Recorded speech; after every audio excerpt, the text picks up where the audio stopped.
இடத்த விட்டு நவண்ட மாதிரியே இல்ல. நானும் பாத்துக்கிட்டே இருக்கேன். எழுப்பி போவியே போவியே போவியே அப்படின்ட்டு தம்பிமார் வீட்டுக்கு 3 மாசம் ஆகி போச்சு. டேரா போட்டுக்கிட்டே இருக்கீல. உங்களை கடந்து எனக்கு சோறு போட்டு முடிய மாட்டுக்க. வயசு போக போக ஹெல்த் இன்சூரன்ஸ் கூட வயசு பிரீமியம் கூடுது. உங்களுக்கு ஹெல்த் இன்சூரன்ஸ் கூட எங்கயால எடுக்க முடியல. இவங்க 2 பேருக்கிட்டையும் பங்கு கேட்க மாட்டுக்க. பங்கு கேட்க அவங்களும் தர மாட்டுக்கான். நீங்க என் வீட்டுல வந்து சொத்தை தின்னுக்கிட்டு இருப்பீங்க போல 3 மாசம். எழுப்பி மறுபடியா போயிருங்க. என்கிட்ட ஏச்சு வாங்கிட்டு போயிடாதீங்க நான் சொல்லிட்டேன். ஐயா 3 மாசம் முடிய இன்னும் 10 நாள் இருக்குல்ல ஐயா. 10 நாள் இருக்குன்னா இன்சூரன்ஸ் பைசா தந்தானோ அந்த 10 நாளுக்குள்ள உங்களுக்கு சாப்பாடு பைசா வேணா மிச்சம் படிப்பீங்களா? அதுல நாங்க பள்ளி போச்சொல்லு செறையா இருக்கு. ஐயா ஒரு 10 நாள் இன்னும் இருக்கேன் ஐயா. அவ பொண்டாட்டி பார்க்கவே மாட்டான். கஞ்சி கூட தர மாட்டா ஐயா. சரி, அதுக்கு இப்ப என்ன செய்யணும்? நான் இங்கே இருக்கேன். போன மாசத்துக்கு சுகர் வந்து எல்லாம் செக் பண்ணிருக்கு. எவ்வளவு செலவா இருக்கு? பிளட் சுகர் போக சொல்லுங்க. பிறகு 40,000 ரூபாய் பிரீமியம் வந்திருக்கு. அவன் ஒரு 10,000 ரூபாய் இவன் ஒரு 10,000 ரூபாய் தருவான்னு பார்த்தா ஒருத்தரும் தர மாட்டேங்காங்க. இவங்க உங்களை கடந்து நான் கடந்து பார்க்கணுமோ? இதுல வேற இவங்க சட்டை போடுவாங்க, இஸ்திரி போடாம போட மாட்டாங்க. இவங்க சட்டை இஸ்திரிக்காரனுக்கு 300 ரூபாய் கொடுக்கணும். வெளியே போனோடனே இவருக்கு நியூஸ் பேப்பர் வாசிக்காம இருக்காரு. அதுக்கு உடனே அந்த நியூஸ் பேப்பர்காரனுக்கு நாங்க பைசா கொடுக்கணும். வீட்டுக்கு காப்பி குடிக்கிறது காடாங்க, கடையில போய் குடிக்காது. சாயா குடிக்கிறது, சாயா கடைக்காரனுக்கு பைசா. இதுல இப்ப உங்களுக்கு 78 பைசா. இதுல இவங்க பாட்டு கேட்காம இருக்க மாட்டாங்க. ஒரே பெருக்கு மான்ஸ் பாட்டு போட்டுக்கிட்டு அதுல இவங்களுக்கு ரேடியோ வேற இருக்க லட்சணத்துக்கு. ஐயா அன்னைக்கு ஆர்மியில வேலை பார்த்து சம்பாதிச்சு பென்ஷன் வருதுல 50,000 கொண்டு பஸ் ஸ்டாண்ட்ல கொண்டு விட்டுட்டு வாங்க. மரியாதையா பையன் எடுத்துட்டு வந்துருங்க நான் சொல்லிட்டேன். கார் எடுத்துட்டு வெளியே நின்றுட்டு இருக்கேன். நான் டென்ஷன் ஆக்காதீங்க. அடிச்சு கூட்டிட்டு போனாலும் கூட்டிட்டு போயிருவேன் நினைச்சுக்கிடுங்க. இருக்க ஆளுகள் லட்சணம் பாக்குறதுக்கு ஆள் இல்லையா? பொண்டாட்டி போய் சேர்ந்த இடத்துல போய் சேர்ந்துடணும். ஐயா யாரது வந்துட்டாரு? கொஞ்ச நாள் சந்தோஷமா இருக்கலாம்னு பார்த்து வந்துருவாரு. உங்க மாமா இங்க இல்ல, உங்க மாமா வேலைக்கு போயாச்சு. நான் 10 நாள் எங்க அம்மா வீட்டுல இருந்துட்டு வரலான்னு பார்த்தா இப்ப எவ்வாறு வந்துட்டு இருக்கீங்க. கொஞ்சம் கூட என்ன நிம்மதியா சந்தோஷமா இருக்க விட மாட்டேங்க. இனி உங்களுக்கு ஆக்கி போடுறதுக்கே எனக்கு 24 மணி நேரம் ஆகும். ஒரு மணிக்கு ஒருக்க காஃபி பேரு, டீ பேரு, பழ ஜூஸ் வேற இது கடையில. ஆப்பிள் ஜூஸும் பாப்பா உங்க மகன் எங்க அப்பாவுக்கு அப்படி போட்டு இப்படி போட்டு கொடுங்க. உயிரை வாங்கறதுக்கே இருக்கீங்க. போய் தொலைய வேண்டியது. அங்க டைம் முடிஞ்ச உடனே இங்க உடனே வந்துடணும். நமக்கு ஆக்கி போடுறதுக்கே எனக்கு முடியாது. உன் கொண்டாடி போன இடத்துக்கு நீ போக வேண்டியது. எதுக்கு இருக்கீங்க? இருக்கிறது ஒண்ணுதான், சாவுறது ஒண்ணுதான். அங்கிருந்து வெட்டி விட்டாலும் அந்த பகுதிக்கு போயிட வேண்டியதுதானே. குளம் இல்லையா? 2 அட்டைக்கு இந்த ரயில்வே தண்டவாளம் இல்லையா? எத்தனை பஸ் போகுது? அதுக்குள்ள கொண்டு தலைய வைக்க வேண்டியதுதானே. அந்த வாட்சிக்காரு மனுஷன் குளத்துல மண்டனி கூட உட்காந்துட்டான்.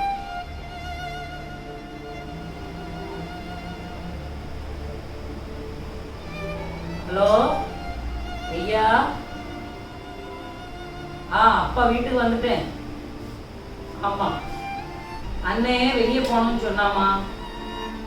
10 நாள் போனோம்னு சொன்னாம்ல. அதான் அப்பா வந்துட்டேன். எத்தனை மணிக்கே வருவா? 7 மணி ஆயிருமோ? சரி பார்த்து வாமா. சரி.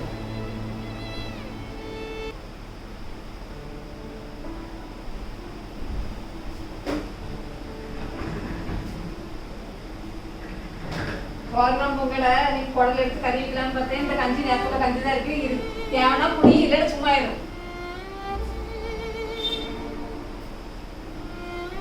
குடல எடுத்து குழம்பு வைக்கலான்னு பார்த்தா இங்க வந்தாச்சு. எப்படி மோப்ப எடுத்து வந்துட்டே போல.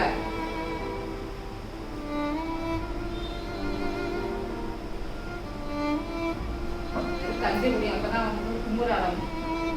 ஒரு வெங்காயமாவது வெட்டித்தரமா? வெங்காயம் தீர்ந்து போச்சுன்னா இங்க கடைக்கு போன மார்க்கெட் போனா தான் வாங்க முடியாதுங்க. வீட்டுல ஒண்ணும் கிடையாது.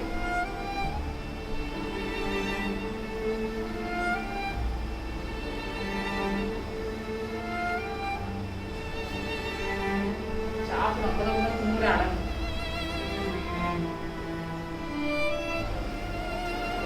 ஐயா என்ன ஐயா ஐயான்ட்டு வாங்கல. கையெல்லாம் எப்படி ஏன் கிடுகிடுன்னு ஆடுது? தீவனம் ஒழுங்கா போடலையோ மருமவா? இங்க மட்டும் 2 நேரம் 3 நேரம் மக்கனே திங்கி தருதுல்ல, அங்க கேட்டு வாங்க வேண்டியதானே? அவளுக்கு இவ்வளோண்டு வயிறு, அதே போலவும் தருவா அவங்களுக்கும். சரி, வெளிய ரொம்ப வெயில் அடிக்குமா, கொஞ்சம் தண்ணி தாமா, வெயில்ல வந்துட்டு தலை சுத்துது ஒரு மாதிரி. இங்க வந்த உடனே உங்களுக்கு தண்ணி வேணும், ஜூஸ் வேணும், எல்லாம் கேட்டிருக்கீங்க. என்னங்க வாய் வச்சு குடிக்காம குடிங்க, அண்ணாந்து ஊத்துங்க.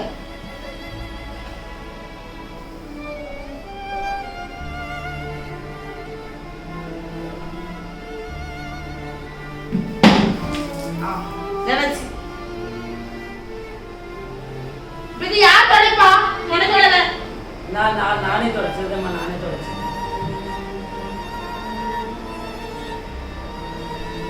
காலையில சாப்பாடு கொடுத்தா 15 இட்லி திம்பாரு, ஆனா நடையா பாரு ஆட்டி ஆட்டி. நல்லா தொடைங்க.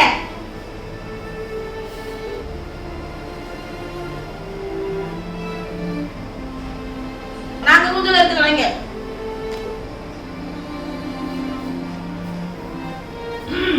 என்ன வீடெல்லாம் ஒரு படியா தொலைச்சிட்டு இருந்த மாதிரி இருக்கு. அப்படியே போய் பாத்திரம் கிட்ட விளக்கி காய்கறி வெட்டிட்டு வந்துட வேண்டியதானே? ஐயோ கரல அது தெரியாம கொஞ்சம் தண்ணி சுத்திட்டியா? தண்ணி உடையுமா உங்களுக்கு குடிக்க தெரியாது? கை தவறி விழுந்துச்சு. அது மருமக போட்ட சாப்பாட்டுல அப்படி கைய ஆடிட்டான். அப்படி இந்த பையில என்னத்தான் வச்சிருக்கீங்க? ஒரு 4 அழுக்கு மூட்டை துணியையும் வச்சுக்கிட்டு ஒரே அக்குளுக்குள்ள வச்சுக்கிட்டு எப்ப பார்த்தாலும் ஏதோ உள்ள சொத்து பத்திரத்தை வச்சுக்கிட்டு இருக்கிற ரேஞ்சில. அதுல ஒரு போன் தான் இருக்கு. இந்த போன் யார் வேணுந்தா? அதுல அம்மா போட்டோ வச்சிருந்தாங்க, அது உளுந்து சவுண்ட் கேட்டுச்சு. அம்மா போட்டோ உழுத சவுண்ட் எல்லாம் இவருக்கு கேட்கும். ஆழ்வல் இருக்கிற அம்மா போட்டா பாக்கையில அம்மா கூட பேருக்க வேண்டியதானே? அப்ப அவ்வளவு பாசம் இருந்து அப்படின்னா நமக்கு சோறு போடுறதுக்கு நமக்கு ஆள் இல்லையே. முதல்ல காலத்துல புருஷத்தாக்கி பொண்டாட்டியும் சேர்த்து அடக்கம் பண்ணிடுவாங்களா ஐயா? ஆனா ஏன் உங்க அப்பா மட்டும் சாவல? அது கேட்போம் அமைதியா. நான் என்ன சொல்லுதேன்னாப்பா, நம்ம அப்பா அம்மா இறந்து போச்சு, அப்ப நமக்கு சோறு போடுறதுக்கு நமக்கு யாரும் கிடையாது. நம்ம 3 பையனோட பெற்றிருக்கோம். நம்ம ஒவ்வொரு நாளும் ஒவ்வொருத்தர் வீட்டுக்கு நம்ம போறோம் வாரோம். அப்போ நமக்கு வந்து சோத்துக்கே இவ்வளவு திண்டாட்டமா இருக்கும் அப்படின்னு நமக்கு தெரிஞ்ச உடனே நம்ம என்ன செய்யணும், நல்லாவே மானஸ்தையும் சோத்துல உப்பு போட்டு திங்குதவரை என்ன செய்யணும், டக்குன்னு தூக்குல தொங்கிட்டு உசுர மாச்சிடணும். அதுதான் ஒரு நல்ல மனுஷனுக்கு அழகு. என்கிட்ட பத்தி ஏச்ச வாங்குறது என்ன பாருங்க, 3 மாசம் நான் சோத்தை போட்டதுக்கு அப்புறமும் அவ அன்னிக்காரி, அவ தம்பி பொண்டாட்டிக்காரி அவ அம்மா வீட்டுக்கு போறான்னு சொல்லி உங்களை திருப்பி நான் 10 நாள் இருந்து பார்க்க வேண்டியது இருக்கு. எனக்கு எவ்வளவு தலையெழுத்து சொல்லுங்க. நான் எனக்கு ஒரு பொண்டாட்டி இருக்கு, எனக்கு என் குடும்பம் முட்டி இருக்கு, பார்க்க வேண்டாமா? 24 மணி நேரமும் உங்களே நான் நடந்து கெட்டி நான் அழணுமா சொல்லுங்க? இதுல வேற இவருக்கு கண்ணு தெரிய மாட்டுக்கு, அதுக்கப்புறம் கண்ணாடி வாங்கி கொடுக்கணும், அதுக்கப்புறம் நியூஸ் பேப்பரை வாங்கி கொடுக்கணும், அதுக்கப்புறம் இதைய வந்து சாய கடையில 4 ஃப்ரெண்டு மாதிரி பிடிச்சு வச்சுக்கிட்டாரு. கை செலவுக்கு ஒரு 100 ரூபாய் தேவைப்படுது இவருக்கு. வாட்ச் வேற வாங்கணும், வாட்ச் ரிப்பேர் ஆயிட்டா வாட்ச் கடையில நின்றுட்டு போன் அடிக்கிறாரு. 3 வீட்லயே விதவிதமா சாப்பிடுதாங்களா? அப்புறம் அவங்களுக்கு என்ன? ஆனா நல்ல வாழுது. நம்மலாம் இவன் கையில சோத்த தின்னு பிடிச்சு. ஆனா நீர் இருக்கே பாருங்க, இங்க 3 மாசம் அங்க 3 மாசம் அங்க 3 மாசம் இங்க 3 மாசம் வகை வகையா 3 மருமக கையில தின்னு கொளுத்த கன்று போலதான் இருக்கிய. இவ்வளவு பேச்சு பேசுனதுக்கு அப்புறம் இப்படி நீங்க இருப்பீங்கன்னு நான் நினைச்சு பார்க்கலாமா? வாசமே இல்ல. அது வாசம் எப்படி வரும்? போறவா இப்படி ஒண்ணு விட்டுட்டு போயிட்டாலே. எழுப்பி பாப்பேங்கிற நீ அங்கே அவருடைய இருக்க போறேன். அவர் முந்த பார்த்தாலே எனக்கு கோபமா வருது.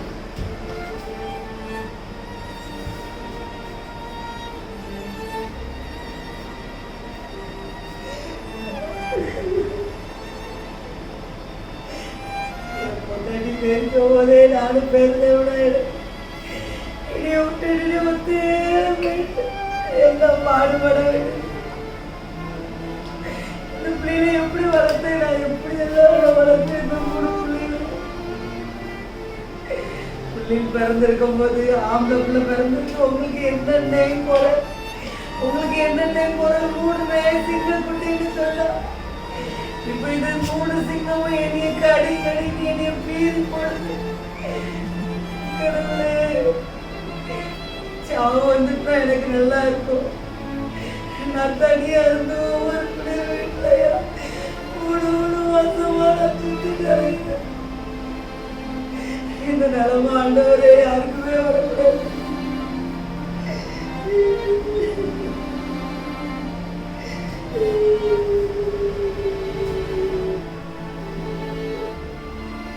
பெத்த தாய் கடவுள் பெத்த தாய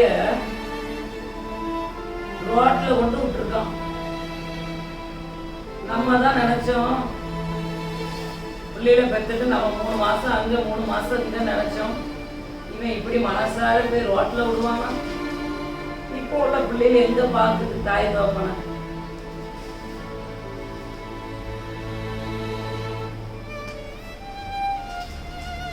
என்ன வாசிய கேட்டுதான் இருந்தேன் உங்க வாசிப்பு திட்டத்தை. ஐயோ கருத்து பார்ப்போம். திருப்பி ஒரு நேரம் சத்தமா வாசிங்க. எப்போடி இவை தள்ளி உட்காரதுக்குள்ள அப்பப்பப்பப்பா. என்ன வாசிய? தாய கொண்டு ரோட்ல விட்டான் ஐயா. பிறகு உங்களை மாதிரி அந்த பொம்பளை என்னென்னலாம் செஞ்சுச்சோ என்ன நீங்க இருந்துகிட்டு ஏன் ஜீவனை எடுக்கல? ஜீவனை எடுக்கல என்னாலும் ஒரு மௌனத்தை சாதிச்சிருப்பிய. என்ன சொன்னாலும் இருங்க. இப்படி ஒரு முழிப்பும் ஒரு நெளிப்பும் ஆளுகள் இருக்க லட்சணமும் சாய கடைக்காரன் எனக்கு போன் அடிக்கான். போன் அடிச்சு அவன் சொல்றேன் என்னால 500 ரூபாய் தானே உங்களை நான் பில்லாக்க சொல்லுவேன். 700 ரூபாய் எனக்கு பில்லாக்குனீங்க. அந்த பிள்ளை கிட்ட கேட்டா அந்த பிள்ளை சொல்லுது தாத்தா 5 ஃப்ரெண்ட்ஸ் மாதிரி உட்கார வச்சு ஒரே இந்த சுவிசேஷம் சொல்லிக்கிட்டு தெரியுதாரு. அப்புறம் அந்த 5 பேருக்கும் காப்பியை வாங்கி குடிக்குதாருன்ட்டு. ஏன்னா உங்களுக்கு ஊழியம் பார்க்குற வயசாயுது. ஊழியம் உங்க பைசாவில பாருங்க, சம்பாதிங்க, வாட்ச்மேன் வேலைக்கு போங்க. திங்கிற சோறு தண்டச்சோறு என் பைசாவில இருந்து தின்னுக்கிட்டு இதுல 200 ரூபாய் எக்ஸ்ட்ரா நீங்க ஆக்குறது போல. என்ன முட்டாச்சுல ஓவரா நீ பேசிக்கிட்டு இருக்கா? நீ சின்ன பிள்ளையா இருக்கும்போது உனக்கு மஞ்ச காமலை வந்துச்சு. உன் மஞ்ச காமலை வந்து அவ்வளவு ரத்தத்துல கலந்துச்சு. நானும் அம்மாவும் ஆஸ்பத்திரியில 1 மாசம் வச்சு பார்த்தோம் தெரியுமால. நாங்க எத்தனை இடத்துல உனக்குன்னு பிரேயர் பாயிண்ட் எழுதி போட்டிருப்போம் தெரியுமால. அந்த காலத்திலேயே 2 லட்சம் ரூபாய் செலவு பண்ண உனக்காக என் பிள்ளை எனக்கு வேணும்னு சொல்லி அவ்வளவு நான் பாடுபட்டு உங்களை வளர்த்துருக்கேன். இன்னைக்கு நீ கடையில சாயா அடுத்தவனுக்கு வாங்கி கொடுத்தா 100 ரூபாய் 200 ரூபாய் பில்லு கூட போட்டான்னு என்ன நீ கேட்கா? உன்னை நான் படிக்க வச்சதுக்கு இந்த 200 ரூபாய்க்கு நீ என்ன கணக்கு பார்க்கறனால உங்க அம்மா இருக்கும்போது நான் எப்படி இருந்தேன்ல. ஆமா பெரிய படிப்பு படிக்க வச்சிய, MBA படிக்க வச்சிருக்கிய. MBA இப்ப மிஞ்சு போனா எவ்வளவு செலவாகும்? 1ஆம் கிளாஸ்ல இருந்து MBA வரைக்கும் குறைஞ்சபட்சம் எவ்வளவு செலவாகும்? அதுதான் திண்ணே அதிருப்தியில நீங்க தான் வீட்டுக்குள்ள இருந்து உங்களுக்கு மாத்திரை மருந்து எல்லாம் சத்து கண்ணாடி கிண்ணாடி அது இதுன்னு சொல்லி ஒரு கிளாஸ் தண்ணி தந்தா 4 ஏச்சு அந்த தண்ணியை குடிக்க மனசு வருமால. அப்ப எதுக்கு இருக்கிய? இந்த பேச்ச கட்டிட்டு எதுக்குப்பா இருக்கணும்? அப்போ எதுக்குப்பா இருக்கணும்? சின்ன தம்பி வீட்டுக்கு போக மாட்டியா, 3ஆவது தம்பி வீட்டுக்கு போக மாட்டியா, யார் வீட்டுக்குள்ளே இருந்துகிட்டு யார் குடியவே கெடுத்துக்கிட்டு எதுக்கு இருக்கியா? அப்போ அங்க இருந்து இப்ப நல்லா 3 மாசம் ஆயிட்டு அவன் என்னைய விரட்டி விட்டு நான் இங்க வந்திருக்கேன்.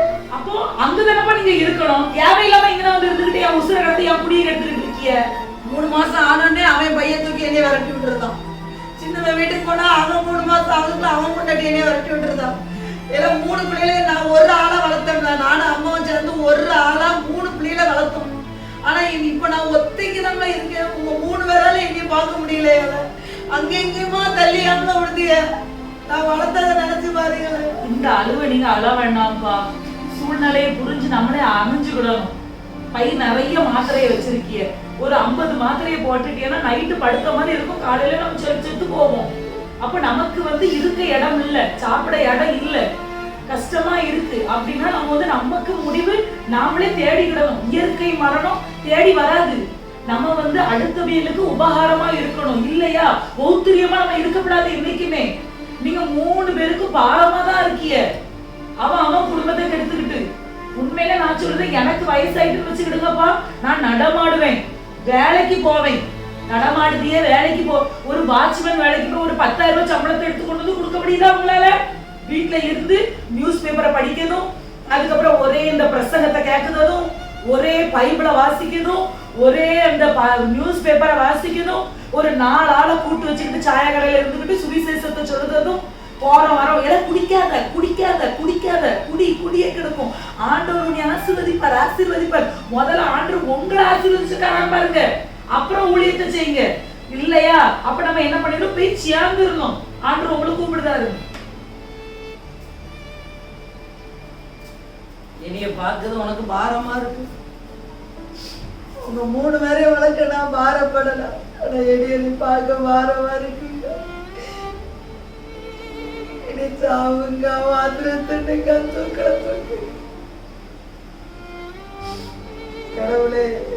என் பொண்டாட்டி போன இடத்துக்கு என்னை கூட்டிட்டு போயிருங்க.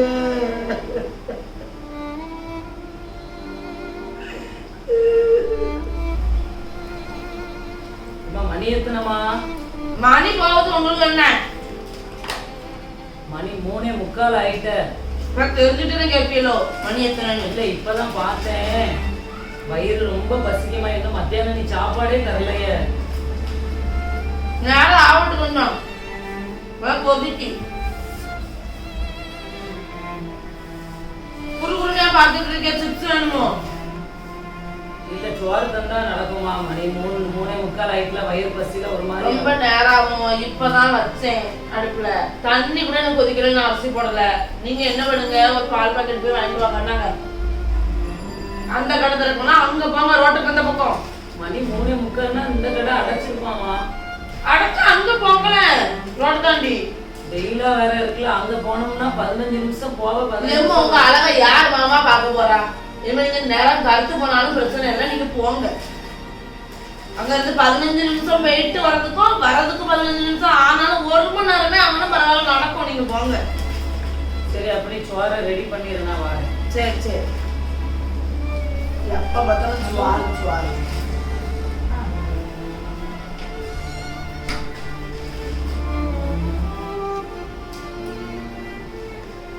நம்ம பால் இவ்வளவு நேரமா வரதுக்கு ரொம்ப வெயிலா இருக்குல்ல, அதனால ஒரு இடத்துல ஒரு 10 நிமிஷம் இருந்துட்டு வந்தேன். சோறு ரெடி ஆயிட்டா? சோறு இன்னும் வேகலை. இன்னும் வேகலையா? தலையெல்லாம் சுத்ததுமா எனக்கு. ஒரே ஒரு நாள் சாப்பிட செத்தாமமா போயிருவிய. பிறகுதாம்மா ஒரு நாள் சாப்பிட நான் சாக மாட்டேன். நான் என்ன சொல்றேன், வெளியில அந்த திண்ணையில ஒரு போன்ல தண்ணி இருக்கு, எடுத்து குடிச்சு அனுப்பலாம், படுத்துடுங்க. பசிக்காது, தூக்கம் வந்தாக்கி பசிக்காது. தண்ணியாவது எவ்வளவுக்கு வச்சிருக்கா? கடவுளே, இதுக்கு என் ஜீவனை நீங்க எடுத்துட்டீங்கன்னா எனக்கு நல்லது. வாழ்க்கையிலே எனக்கு போராட்டமா. என்னப்பா வந்துட்டீங்களா மறுபடி? ஐயா 3 மாசம் ஆயிட்டல ஐயா. அதான் அவன் தம்பி வீட்டுக்கு போங்கன்னு சொல்லி அனுப்பி விட்டான். நேத்து நீங்க வாரீங்கன்னு தெரிஞ்சுனே பொண்டாட்டி சண்டை போட்டு வீட்டுக்கு போயிட்டா. என்னையா சொல்லுதா? 3 மாசம் கழிச்சுதான் வருவேன் அப்படின்னு. நீங்க ஏன்ப்பா வந்து ஏன் உயிரை எடுக்கீங்க? நீங்க அண்ணன் வீட்டுக்கு போக வேண்டியது. ஐயா அவன் வீட்டுல இருந்துதானே ஐயா அப்புறம் சின்ன அண்ணன் வீட்டுக்கு போனேன். இப்ப சின்ன அண்ணன் வீட்டுல இருந்து உன் வீட்டுக்கு வந்திருக்கேன். இப்ப நீங்க தயவு செஞ்சு போயிருங்கப்பா. எங்க வீட்டுல சண்டை நடந்துட்டு இருக்கீங்க. நீங்க எந்திங்கப்பா, நீங்க சொன்னா கேட்க மாட்டீங்க. ஐயா இருக்கேன் ஐயா, நானே ஐயா இருக்கேன் ஐயா, அப்பா இருக்கேன் ஐயா, நீங்க எந்திங்கப்பா. நான் எங்களால எங்க வீட்டு சண்டை நடந்துருக்கு. ஐயா இப்படி சொல்லுதா? இருக்கமா அப்பா கொஞ்சம் 3 மாசம் இருக்கேன் ஐயா உங்க வீட்டுல. போங்கப்பா, நீங்க ஒழுங்கு மரியாதை வெளியே போயிருங்க. இன்னும் வர்ற வேலையை வச்சுக்கிடாது. ஏன்னா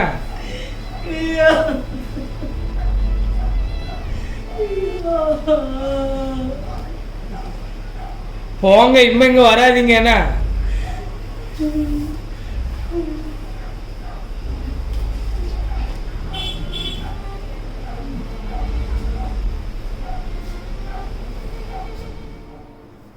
ஐயா என்ன ஒய்யாமை ஐயா? எதுக்கு? என்ன ஆயிட்டு? அவன் சின்னவன் வீட்டுக்கு போயிருந்தேன். அவன் வீட்டுக்கு வராதீங்கன்னு என்னை வீட்டை விட்டு வெளியே வர. அவன் வரதான் சொன்னோம்ல, அப்ப எங்கேயா ஒண்ணு சாக வேண்டியதானே, எதுக்கு எங்க வீட்டுக்கு வரணும்? அவர் வரதுக்குள்ள நீங்க வெளியே போங்க. கீழே தண்ணி விட்டு செத்து போயிடாதீங்க. ஐயா ஐயா இல்ல, ஐயா ஐயான்ட்டு உளுந்து எங்க சாவுமே. இங்க வந்து ஏன் உயிரை எடுக்கும்?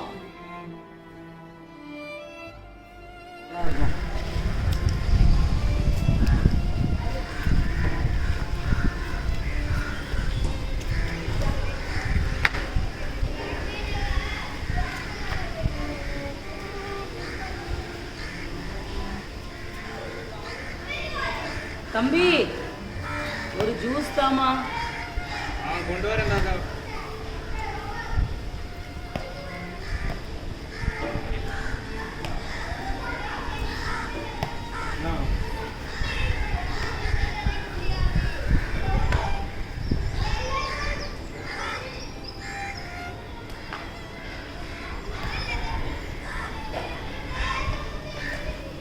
பைசா பைசா இல்லையம்மா. அதை கொடுத்துட்டு அதுக்கப்புறம் சொல்றீங்க பைசா இல்லைன்ட்டு. இந்த என் பையன் வீட்டில் இருக்கான். இந்த நம்பர் இருக்குல்ல, இந்த நம்பருக்கு அவனுக்கு ஃபோன் அடி. அவன் ஃபோன்லேயே உனக்கு பைசாயை போட்டு விடுவான்.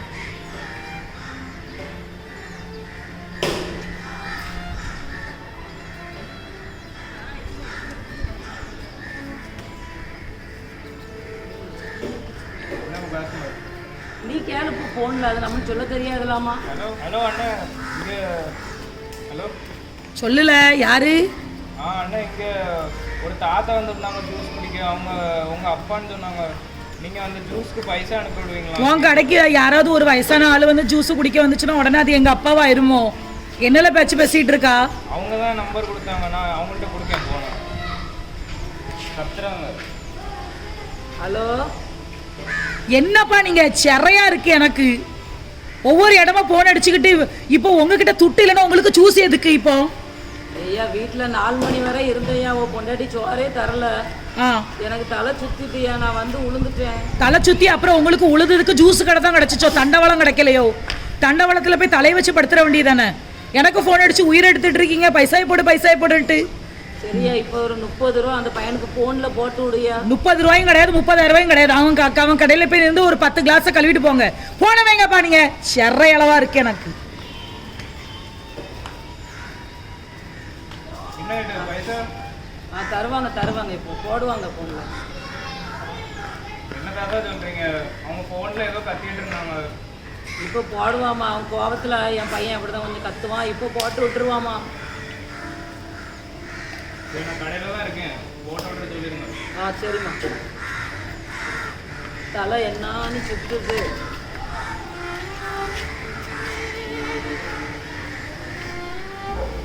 பைசாவே இல்லையே.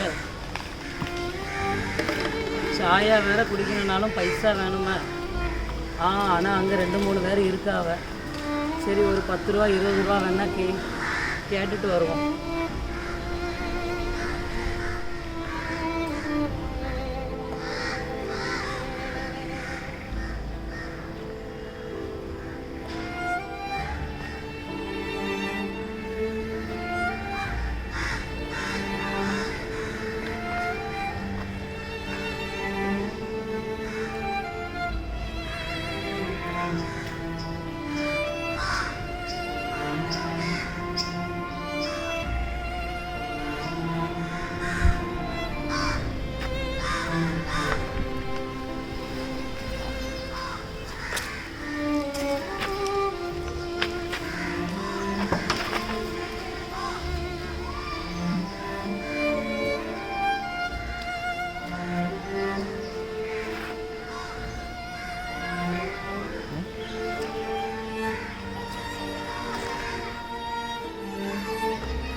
தம்பி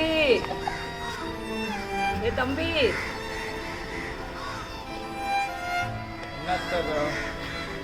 சாப்பிட்டு 2 நாள் ஆயிட்டுமா.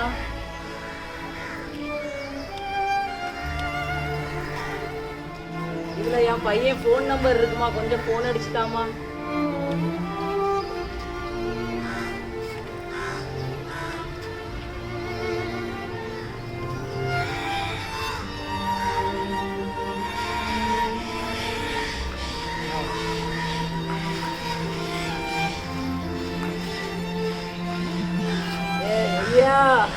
என்னப்பா சொல்லுங்க. ராஜா என்னைய வீட்டுக்கு கூட்டிட்டு போயா. மறுபடியும் நீங்க ஆரம்பிச்சிட்டீங்களா? இப்பதான் கொஞ்சம் நிம்மதியா இருக்கும். அப்ப சாப்பிட்டு 2 நாள் ஆகுதுயா. ஷோ, நான் என்ன பண்ணனே தெரியல. உங்களை வச்சு அண்ணன்ட்ட கேட்க வேண்டியதானா? என் சாமி என்னைய கூட்டிட்டு போயா தங்கம். சும்மா இருங்கப்பா. அப்பா ரோட்ல இருக்கேயா, என்னைய கூட்டிட்டு போயா தங்கம். சும்மா இருங்க, வைங்க, செத்தா சாவுங்க.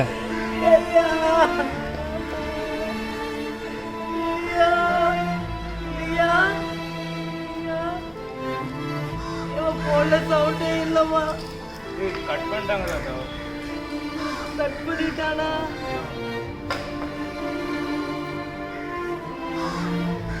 இந்த நம்பருக்கு போன் அடியா.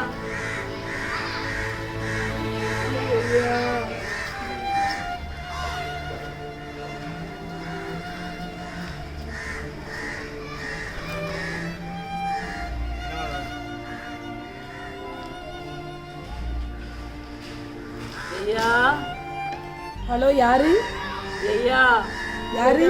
அப்பா பேசுறேம்மா. ஷோ கடவுளே, என் தங்கம் என்னைய வீட்டுக்கு கூட்டிட்டு போ. ஷோ நாங்க நிம்மதியா இருக்கிறது உங்களுக்கு பிடிக்கவே இல்லையாப்பா? ஏன் ராஜா என்னைய கூட்டிட்டு போல, என்னைய யாருமே இல்லம்மா என்னைய பார்க்க. ஏதாவது ஒரு அனாதை மடத்துல போய் சேருங்க. என்னைய எதுக்கு கடந்து என் தாலியை அறுக்கீங்கப்பா? சிறையா இருக்கு எனக்கு. சாப்பிட்டு 2 நாள் ஆகுதியா? பட்டினியா கிடந்து சாவுங்க பாப்பா. நீங்க போன வைங்கப்பா. நீங்க எனக்கு தலைலாம் சுத்தட்டு என்னனையும் போட்டு உங்களை வச்சுக்கிட்டு எனக்கு மன வேதனையா இருக்குமா? ராஜா. ஐயோ ஐயா ஐயா.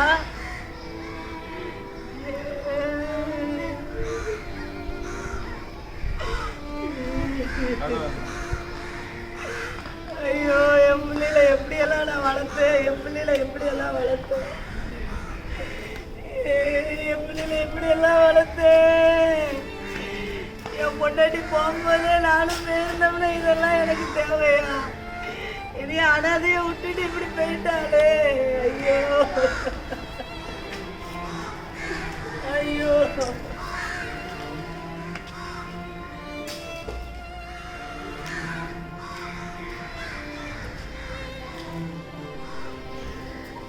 தாத்தா தாத்தா அன்னைக்கு வாங்க பாருங்க என்ன தாத்தா பாருங்க மூச்சு பேச்சு இல்லாம இருக்காங்க. மூச்சே வர மாட்டேங்குது. போலீஸ் கால் பண்றாங்க. பாருங்க ஜல்தி பாருங்க. இதை பார்த்து கொண்டிருக்கும் நேயர்களே, நீங்க இப்போ இந்த தாத்தாவோட வாழ்க்கை எப்படி முடிஞ்சதுன்னு பார்த்துருப்பீங்க. பார்க்க போனா இவங்களுக்கு 3 பசங்க. அந்த 3 பசங்களையும் தாத்தா நல்லாவே வளர்த்து சின்ன வயசுல இருந்து எல்லாமே சொல்லி கொடுத்து, சாப்பிட்றதுலேருந்து நடக்கிறதுலேருந்து படிக்கிறதுலேருந்து எல்லாமே பார்த்து பார்த்து செஞ்சு இப்போ கடைசியில் அவங்க ஒரு நல்ல பொசிஷனில் வளர்ந்துருக்கச்சுல அவங்க இப்போ யாருமே தாத்தாவை பார்க்குற நிலமையில இல்லை. பார்த்தீங்கன்னா இந்த தாத்தா தான் மெனக்கட்டு சேர்ந்து 3 பசங்களையும் என்ன பண்ணியிருக்காங்க, இந்த தாத்தாவை பாட்டி சேர்ந்து தான் என்ன பண்ணியிருக்காங்க, வளர்த்துருக்காங்க. அப்போ அவங்களுக்கு வந்து ரச தெரியாது, பண்ண தெரியாது, நிறைய விஷயம் இருந்திருக்கலாம், நிறைய கஷ்டம் இருந்திருக்கும். ஆனால் அது எல்லாத்தையும் என்ன பண்ணாங்கன்னா தாங்கிட்டு வளர்த்தாங்க. ஆனால் இப்போ இந்த 3 பசங்களால் சேர்ந்து கூட ஒரு தாத்தாவை பார்க்க முடியல. பார்த்தீங்களா மக்களே, எப்படி இந்த நம்ம சின்ன வயசில் நம்மளால் ஒன்றுமே முடியாது இருக்கச்சில் நம்மளை பாசமாக பார்த்த தகப்பன் தாயாரையே அவங்க பிற்காலத்தில் வயசான பின்பு என்ன பார்க்காங்க, ஒரு பாரமாக பார்க்காங்க. பார்த்தீங்கன்னா நீங்கள் நினைக்கலாம் இது நம்மளோட கிறிஸ்துவ பிள்ளைகள் தானே, கிறிஸ்தவங்க பிள்ளைகள் எல்லாம் இப்படி பண்ண மாட்டாங்கன்னு நீங்கள் நினைக்கலாம். ஆனால் நீங்கள் ரொம்ப ரொம்ப ரொம்ப என்ன சொல்கிறது, நீங்கள் ரொம்ப தப்பு இதில். ஏன்னா நிறைய பேர் இப்படி இன்னும் பண்ணிக்கிட்டு தான் இருக்காங்க. நம்ம வெறும் நினைப்போம் நம்ம பண்ணலை, நம்ம பக்கத்தில் பண்ணலை அப்படின்னு நினைப்போம். ஆனால் நிறைய பேர் என்ன பண்ணுறாங்க, பண்ண தான் செய்கிறாங்க. இதனால தான் மக்களே நம்ம என்ன சொல்ல வரோம்னா, பைபிளில் கூட சொல்லையே 10 கட்டளையில் ஒரு கட்டளை என்ன சொல்லுதுன்னா, உன் தேவனாகிய கர்த்தர் உனக்கு கொடுக்கும் தேசத்திலே உன் நாட்கள் நீடிப்பதற்கு உன் தகப்பனையும் தாயையும் கனம் பண்ணுவாயாகன்னு சொல்லியிருக்கு. ஆண்டவர் ஒன்றும் சும்மா எழுதலைங்க. நம்மளோட தகப்பனையும் தாயையும் என்ன பண்ணுறது, கனம் பண்ணுறது நம்மளுக்கு வந்து ரொம்ப ரொம்ப ரொம்ப பெரிய ஆசீர்வாதம் தான். ஆனால் இவ்வளோ பைபிளை எழுதியிருந்தும் இவ்வளோ அறிதல் புரிதல் இருந்திருந்தும் இதே கிறிஸ்தவ ஜனங்கள் தான் என்ன பண்ணுறாங்க, தகப்பனையும் தாயையும் என்ன பண்ணுறாங்க, கை விட்டுட்டு போகிறாங்க. இப்போ நீங்கள் பார்த்தீங்கன்னா அந்த தாத்தாக்கு எவ்வளோ கஷ்டப்பட்டு வளர்த்துருப்பாங்க இல்லையா? எல்லா டெய்லியும் அவங்க கையாலே சோறு ஊட்டியிருப்பாங்க, அலைச்சில் என்ன பண்ணியிருப்பாங்க, ஆறுதல் படுத்தியிருப்பாங்க. ஆனால் இப்போ அவங்க என்ன பண்ணுறாங்க, பசிக்குன்னு சொல்லி அலைச்சில் இந்தாங்கப்பா சாப்பிடுங்கன்னு சொல்கிறதுக்கு கூட ஒரு பையன் இல்லை. இதுதான் மக்களே நம்ம பண்ணுற பெரிய பெரிய தப்பு. நம்மளோட கையை பிடிச்சி நடத்துனா நம்மளோட பேரண்ட்ஸை நம்ம இப்படி கை விடுறது வந்து ரொம்ப தப்பு மக்களே. ஆண்டவர் வந்து அன்பையும் அரவணைப்பையும் தான் நம்ம எல்லாருக்கும் சொல்லி கொடுத்துருக்காங்க. அப்படி சொல்லி கொடுத்துருக்குற ஆண்டவர் நம்மளுக்கு இந்த மாதிரி ஒரு நல்ல ஒரு தகப்பனையும் தாயையும் என்ன பண்ணியிருக்காங்க, சேர்ந்தே கொடுத்துருக்காங்க. அப்படி இருக்கச்சில நம்ம அவங்கள இப்படி கைவிடுறது சரிதானா? நீங்களே யோசிச்சுக்கோங்க மக்களே. இப்படி பண்ணச்சில இப்படி நீங்கள் உங்கள் தகப்பனையும் தாயையும் கைவிட்டுட்டீங்கன்னு வச்சுக்கோங்களேன், கடைசியில் ஆண்டவர் வந்து நியாய தீர்ப்பில் உங்கள் தகப்பனையும் தாயையும் ஏன் கணம் பண்ணலைன்னு கேட்டால் நீங்கள் என்னன்னு போய் சொல்லுவீங்க? உங்களுக்காக அவங்க வந்து என்ன கொடுக்கல, பைசா சொத்து எல்லாமே உங்களுக்காக செஞ்சு வச்சுட்டு போயிருக்காங்க. ஆனால் அவங்கள பார்த்து சாப்பாடு கொடுத்து கனம் பண்ணுறதுக்கு உங்களால் முடியலையா? ஆண்டவர் இப்படி கேள்வி கேட்கச்சில நீங்கள் போய் என்ன பதில் சொல்ல போகிறீங்க? அதனால் இப்போவே இது மாதிரி எல்லாம் யோசிக்காமல் உங்கள் தகப்பனும் தாயும் உங்கள் சின்ன வயசுலேருந்து பண்ண எல்லா நன்மைகளையும் யோசிச்சு பாருங்கள். நினைக்கலாம் இப்போ நீங்கள் உங்கள் தகப்பன்கிட்டையும் தாய்கிட்டையும் பண்ணுறது உங்களோடய முடிஞ்சு போயிடும்ண்டு. கண்டிப்பாக கிடையாது. நீங்கள் பண்ணுறதெல்லாம் உங்களோட பிள்ளைகளோ அதே தான் பார்த்து பார்த்து வளருவாங்க. அவங்க பிற்காலத்தில் பெருசாகி அதை உங்கள் கூட பண்ணச்சல அவங்களுக்கு அது தப்புன்னு கூட தோணாது. ஏன்னா அவங்க உங்களை பண்ணுறதை பார்த்துருப்பாங்க. ஸோ மக்களே, அது மட்டும் இல்லாமல் ஆண்டவரோட நியாய தீர்ப்பு வரச்சுல ஆண்டவர் கேட்பாங்க, எதுக்காக உங்களோட தகப்பனையும் தாயும் நீங்கள் கனம் பண்ண எதுக்கு மறந்த? உங்ககிட்ட சொத்து இருந்துச்சு, உங்ககிட்ட சுகம் இருந்துச்சு, உங்ககிட்ட வீடு இருந்து, உங்ககிட்ட எல்லாமே இருந்துச்சு, பின்ன எதுக்காக உன் தகப்பனையும் தாயும் நீ அப்படி ரோட்டில் விட்ட? எதுக்காக அவங்கள அனாதையாக விட்டேன்னு கேட்கச்சில நீங்கள் எங்கே கொண்டு போய் மூஞ்ச வைப்பீங்க? என்ன பதில் சொல்லுவீங்க ஆண்டவருக்கு? ஏதாவது சொல்லவும் முடியுமா? ஸோ மக்களே, இந்த மாதிரி தப்பெல்லாம் நீங்கள் பண்ணாமல் ஆண்டவருக்கு பிரியமாக வாழுங்க. உங்களோட ஆண்டவர் உங்களுக்கு நல்ல பொக்கிஷமாக கொடுத்துருக்க அந்த தகப்பனையும் தாயையும் கனம் பண்ணுங்க. அவங்கள புரிஞ்சுக்கோங்க, அவங்களுக்கு அன்பு செலுத்துங்க. நீங்கள் கண்டிப்பாக பண்ணுவீங்கன்னு நான் நம்புகிறேன்.